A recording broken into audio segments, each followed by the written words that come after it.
সর্বশক্তিমান চড়াম চড়াম করে ঢাক বাজাচ্ছে, এখন খুঁজে পাওয়া যায় না। স্বৈরাচার শেষ অবধি টেকে না। বিজেপি আমলে যদি উন্নয়নের বুলডোজার মডেল কেউ লাগু করতে চায়, এটাও দাঁড়াবে না। কোথাও যদি একান্ত কোনো একটা অ্যাকশন নেওয়ার প্রয়োজন পড়ে, তাহলে প্রপার রিহ্যাবিলিটেশন প্ল্যান, পুনর্বাসনের বিকল্প পুনর্বাসনের প্রস্তাব নিয়ে মানুষের সাথে আলোচনা করে। কথা হয়েছিল যে 8 তারিখ কোর্ট খুলবে, তারপরে কোর্টে ফয়সালা হবে। 8 তারিখ কোর্ট খোলা অবধি অপেক্ষা না করে 7 তারিখ রাত্রিবেলা বিশাল ফোর্স নিয়ে শান্তিপূর্ণ মানুষের ওপর কেউ যদি লাঠিচার্জ করে জোর করে বুলডোজার চালিয়ে দেয়, তাহলে বুঝতে হবে যে সে কোর্টকে এড়িয়ে যেতে চাইছে। তাহলে বুঝতে হবে আসলে সজল ঘোষরা বড় লোকের পার্টি করে, তারা বড় লোকদের কাছে স্টেশনগুলোকে বেচে দিতে চায়, তারা হকারদেরকে ইনভিজিবল করে দিতে চায়, হকাররা যাতে অদৃশ্য হয়ে যায় সমাজ থেকে, তাদের কণ্ঠস্বর যাতে চাপা পড়ে যায়, সেইটা করতে চায়। সেই জন্য হকারদের নামে বদনাম করা হচ্ছে। তৃণমূল আমলে উন্নয়নের অনুব্রত মণ্ডল দেখেছিলেন, সর্বশক্তিমান চড়াম চড়াম করে ঢাক বাজাচ্ছে, এখন খুঁজে পাওয়া যায় না। স্বৈরাচার শেষ অবধি টেকে না। বিজেপি আমলে যদি উন্নয়নের বুলডোজার মডেল কেউ লাগু করতে চায়, এটাও দাঁড়াবে না। এই মানুষগুলোর ভোটে আপনি দুদিন আগে জিতে এসেছেন। ডাবল ইঞ্জিনের সরকার বলেছেন। এই রাজ্যের মুখ্যমন্ত্রী যখন বিরোধী দলনেতা ছিলেন, হকার উচ্ছেদের বিরুদ্ধে কথা বলতেন। আজকে দাঁড়িয়ে আপনার দায়িত্ব, আপনার রাজ্যের খেটে খাওয়া মানুষগুলো, তারা কেউ রেলের পাশের জমিতে থাকতে পারে, কেউ ব্যবসা করতে পারে, কেউ কোনো ছোট কলোনি হতে পারে, কেউ বাজার নিয়ে বসতে পারে, কেউ প্ল্যাটফর্ম হকার হতে পারে। এই মানুষগুলোর পেটে লাথি না মেরে তাদের কথা শোনা, তাদের মনোভাব বোঝা, তাদের সাহায্য করা, কোথাও যদি একান্ত কোনো একটা অ্যাকশন নেওয়ার প্রয়োজন পড়ে, তাহলে প্রপার রিহ্যাবিলিটেশন প্ল্যান, পুনর্বাসনের বিকল্প পুনর্বাসনের প্রস্তাব নিয়ে মানুষের সাথে আলোচনা করে। এগুলো না করে যদি এটা করা হয়, এবং খুব ক্লিয়ারলি যাদবপুরে আমাদের সাথে যেটা হলো, 2 তারিখ ভাঙতে এসেছিল, আমরা আইনের কাগজ দেখিয়ে আটকে ছিলাম। 2 তারিখ বুলডোজার নিয়ে ফিরে গেল, মানে আমাদের ওই আইনি কাগজে মেরিট ছিল, আমাদের কথার সারবত্তা ছিল। কথা হয়েছিল যে 8 তারিখ কোর্ট খুলবে, তারপরে কোর্টে ফয়সালা হবে।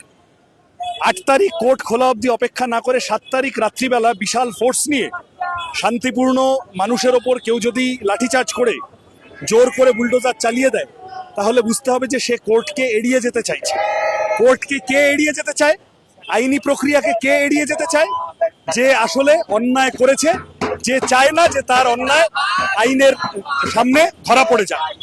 সুতরাং এই গাজোয়ারিটা করার চেষ্টা মানুষ সব দেখছেন। আমি কেবল তোমাদের মাধ্যমে এইটুকু বলবো যে গরিব মানুষ, খেটে খাওয়া মানুষ, তারা এককাট্টা হন। আমরা বামপন্থীরা আছি।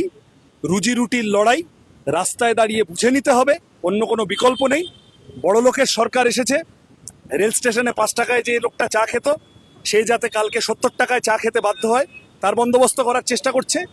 আমি রাজ্যের মুখ্যমন্ত্রীকে বলবো, আপনি দয়া করে রেলমন্ত্রীর সাথে কথা বলুন। এটা হতে পারে না, চলতে পারে না।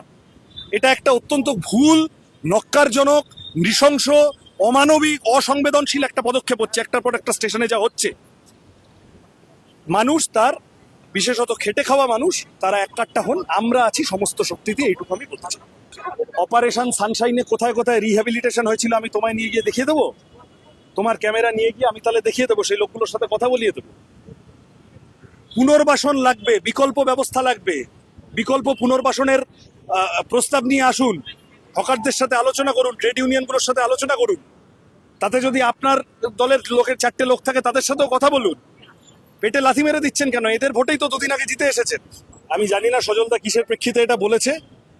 সজলদার নিজের এটা জানা উচিত, বোঝা উচিত যে ওর বিধানসভা কেন্দ্রের মধ্যেও এমন অসংখ্য গরিব মানুষ আছেন যারা হকিং করেন, মাথার ঘাম পায়ে ফেলে দিনে 300 টাকা অর্জন করেন।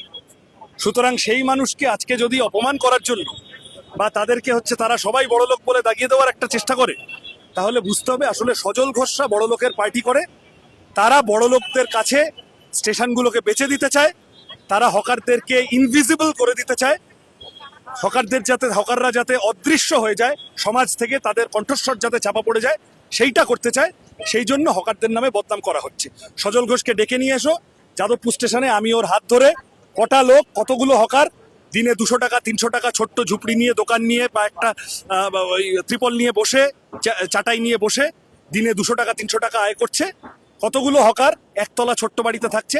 আমি সজল ঘোষের হাত ধরে ধরে ওকে দেখিয়ে দেবো, ওকে আমাদের কাছে নিয়ে আসতে পারবে। ওই তো অন্যই তো বললাম, উন্নয়ন হবে, খুব ভালো কথা, সবাই চায়। সেই উন্নয়নের সুফল কে পাবে? আদানিরা পাবে উন্নয়নের সুফল? বড় বড় কোম্পানি, ফ্র্যাঞ্চাইজ চেন যারা স্টেশনে বড় বড় দোকান লাগাবে তারা পাবে? নাকি উন্নয়নের সুফল রাজ্যের গরিব মানুষ পাবে? উন্নয়নের সুফল দেশের গরিব মানুষ পাবে। গরিব মানুষের উন্নয়ন কোনটা এইটা দেখতে হবে তো, বুঝতে হবে তো। কারণ ভোট চাওয়ার তোমার সময় তো তুমি এই গরিব মানুষগুলোর কাছেই যাও। তখন তুমি সেলুনে ঢুকে গরিব মানুষের দাড়ি কামিয়ে দাও ভোট চাওয়ার জন্য। তখন ঢুকে হচ্ছে যে তার বাড়িতে ঘুঁটে দিয়ে দাও, তার ঘরে রান্না করে দাও তার ভোট চাওয়ার জন্য। আর ভোট মিটে গেলেই তুমি সেই লোকগুলোর পেটে লাথি মারবে।